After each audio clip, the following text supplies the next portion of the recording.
போலி பாசம் தமிழுக்கு பணமெல்லாம் சமஸ்கிருதத்திற்கு என முதலமைச்சர் ஸ்டாலின் எக்ஸ் தளத்தில் பதிவிட்டிருக்கிறார்.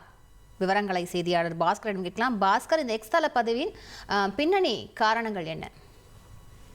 மத்திய அரசு சமஸ்கிருதம், உருது, இந்தி, தமிழ் மற்றும் தெலுங்கு, கன்னடா இந்த போன்ற மொழிகளுக்கு நிதி ஒதுக்குவது தொடர்பாக அறிவிப்புகளை வெளியிட்டிருந்தது. அந்த வகையில பார்க்கும்போது சமஸ்கிருதத்துக்கு 2532 கோடியும், உருதுக்கு 337 கோடியும், அதே நேரத்தில் 426 கோடி இந்திக்கும், தமிழுக்கு 113 கோடியும் நிதி ஒதுக்கப்பட்டிருக்கிறது.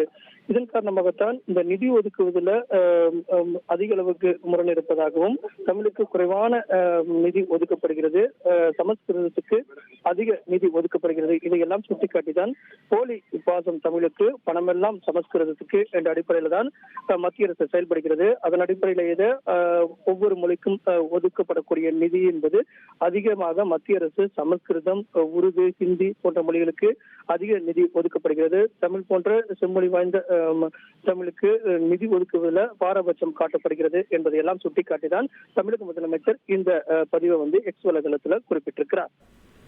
விரிவான விவரங்களுக்கு நன்றி பாஸ்கர்.